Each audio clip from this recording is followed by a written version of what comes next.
后来即摆大家生活富裕，食袂起单调的食物是真多。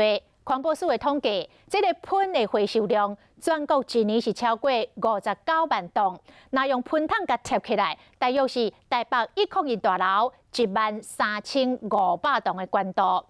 搁较无2个月就要过年咯，食药署特别邀请到总铺师教大家有效利用食材，一来减少食物，二来搁会当做环保爱地球。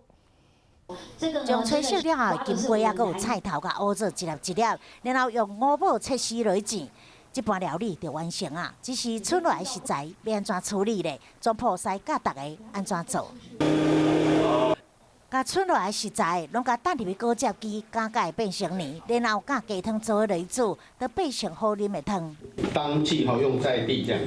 炒好面线羹放伫这猪仔形的青菜顶面，这青菜甲加做猪仔形，剩落来这叶仔菜咧，唔浪费，会当做成沙拉。现在最多的是花椰菜哈，那花椰菜的菜心部分呢不浪费，我们就把它用盐腌制去一下那个涩味，这个样子，那就可以做成凉拌菜啦。那也可以呢，把它穿烫完之后，跟这个肉丝一起来炒，那就可以一个菜心的炒肉丝啊，也可以加一些像秋葵啊，或是玉米笋增加一个颜色。过年剩无到2个月，食药署找来总铺师，教大家有效利用食材，减少食物，也阁会当做环保，爱护地球。